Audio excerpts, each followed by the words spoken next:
Hello students, I am Dhane madam. This year I am going to teach English subject. I hope you all are at home and safe. First I request you, please do not go outside. Be safe and take precautions. We know that because of quarantine period, so we missed summer vacation and we don't know our college when to start. So I hope this quarantine period you are having best time to practice study at home. So today I am teach you English textbook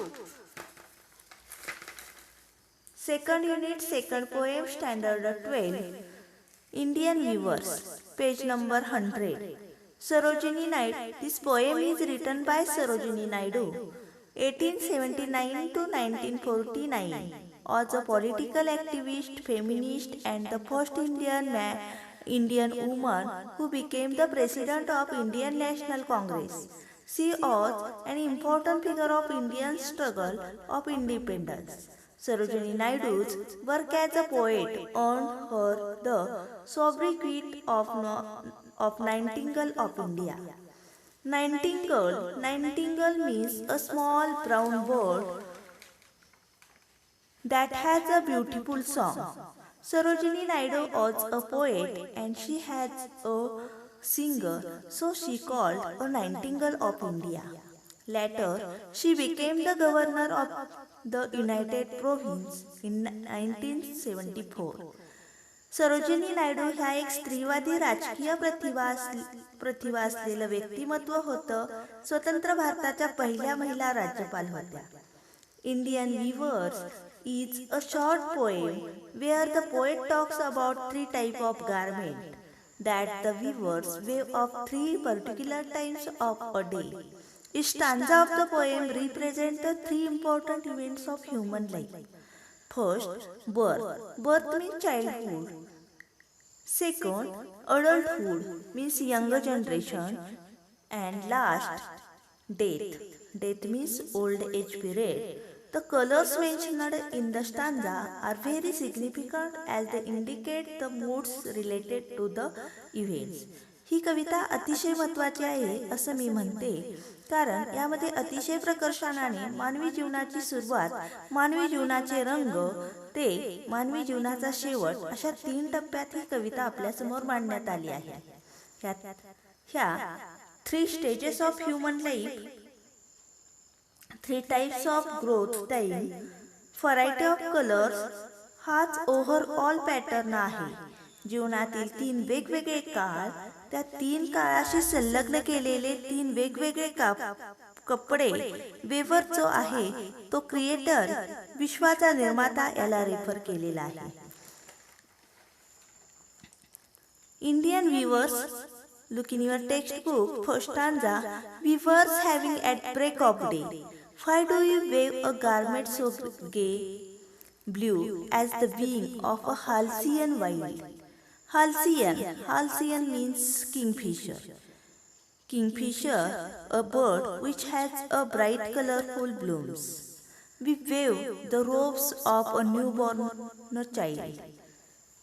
मानवी जीवनाची सुरुवात आनंदाने, उत्साहाने fresh सुरुवात होते, तशी सुरुवात या कवितेची. सरोजिनी नायडू म्हणतात, हे विणकरांनो, तुम्ही सकाळी सकाळी अगदी सूर्योदयाच्या सुरुवातीलाच एवढ्या आनंदाने कसा काय एवढा कपडा विणू शकता? आणि तोही कपडा तर कसा आहे?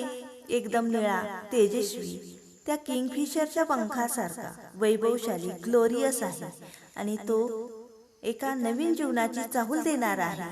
नवजात बालकाचा आनंद त्याच्यावर आहे. याच्यातून कवयित्रीला मानवी जीवन कसं सुरू होतं, निर्माता किती आनंदाने, कुठकुठल्या भावनेने ते कशा पद्धतीने सुरू करतो त्याबद्दल सांगितले.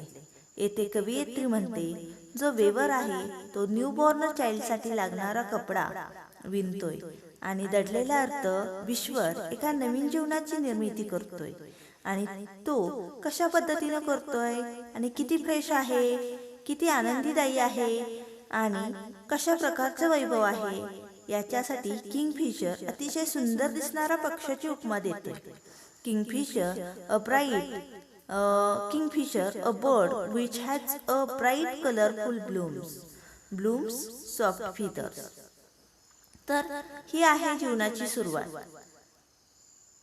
We were swimming at break of day. Why do you wave a garment so gay?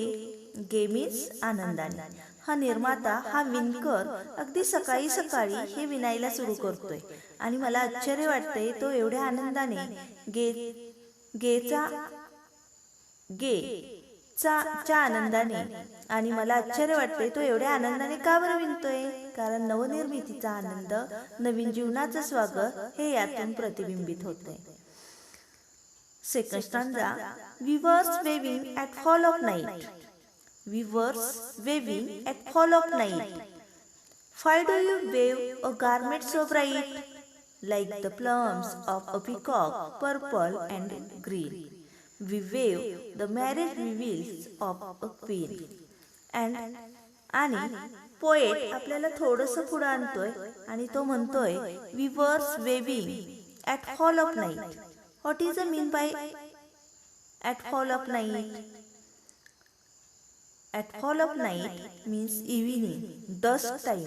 सायंकाळची टाइम वेळ अतिशय प्रसन्न अशी सायंकाळची वेळ असते. सूर्यास्त होत असतो. सगळे लोक आपापल्या घराकडे निघालेले असतात. घराकडे पाखरांची सुद्धा गडबड चाललेली असते. हा जो सायंकाळ फ्रेश टाइम असतो या टाइमला इथे रेफर केलेला आहे. Why do you wave a garment so bright? आणि अशा भव्य सायंकाळी एवढी तेजस्वी गारमेंट तू का वेव करतोय? त्याची उपमा कशाशी केले? त्याचं वर्णन कशाशी केलंय? Like the plums of the peacock, purple and green. एखाद्या मोरासारखं. मोर हा फक्त पक्षी नाही तर तो राष्ट्रीय पक्षी आहे. तो रॉयल सिम्बॉलिझम आहे. त्या उदाहरण येथे सांगितलं आहे. पर्पल अँड ग्रीन वैभव आणि समृद्धीचं प्रतीक आहे. कवयित्रीला येथे आपल्याला सांगायचे माणसाचं तारुण्य कसं असतं? अगदी सायंकाळ वाटावी असं असतं. अतिशय वैभवशाली असतं, समृद्ध, फ्रेश. जसं एखादी नववधू आहे, एखादी राजकन्या आहे आणि तिचा विवाह होणार आहे आणि त्या विवाहात वापरलं जाणारं कपडा अतिशय आकर्षक वैभव संपन्न असा कपडा हा वेवर विणतोय. म्हणजे विश्वराणी मानवी तारुण्यात एवढं असं प्रिन्सेस सारखं ब्राईट ब्लूम, भव्य दिव्य यूथ टाइम आपल्याला दिलाय आणि तो विणतोय. तशा प्रकारची टाइम फ्रेम आपल्या जीवनात दिलेली आहे. Last stanza. आपल्या जीवनाचा शेवट कसा होतो, तो विणकर कशा पद्धतीने हा काम करतो ते सांगितले. We were weaving solemn and still. What do you wave in the moonlight? What do you wave in the moonlight? कवयित्री म्हणते वेविंग जे चाललंय ते अतिशय स्टील, शांत आहे, निवांत आहे, रुक्ष आहे. What do you wave in the moonlight? Chill. एवढ्या शीतल चंद्राच्या प्रकाशात काय विणलं जातंय? Hot as a feather and fine as a cloud. We wave dead man's funeral shroud. एखाद्या पांढऱ्या शुभ्र पक्षाच्या पंखासारखं किंवा पांढऱ्या शुभ्र एखाद्या ढगासारखं. पांढरा हा रंग ओल्ड एजचं प्रतीक आहे. व्हाईट क्लाउड हा फ्रुटलेस, जस्ट अबाउट नथिंग असा आहे. पांढरे फट्ट दिसणारे ढग हे काय पाऊस पाडत नसतात, हे विनाकारण असतात, फक्त धूर असतो. तसा काहीतरी हा कपडा विणला जातोय. पांढरा शुभ्र जसा की एखाद्या व्हाईट फेदर किंवा व्हाईट क्लाउड सारखा. आणि तो कपडा कशाचा आहे? We weave a dead man's funeral shroud. We weave a dead man's funeral shroud. आणि मृत लोकांच्या शरीराला गुंडाळण्यासाठी कपडा वापरला जातो, तो आम्ही विणतोय. याच्यातून विणकर आणि creator human life and human stages अतिशय छानपणे कवयित्रीने मांडले आहेत. शेवट असा होतोय, हा विणकर आहे, हा क्रिएटर माणसाचं मरण सुद्धा तयार करून ठेवतो, त्याची सुद्धा तयारी करून ठेवतो आणि अगदीच मानवाचा शेवट अगदीच वाईट, अगदीच चील वृक्ष असतो. आणि इथे ही पोएम संपते. ती तुम्हाला कशी वाटली? थँक्यू.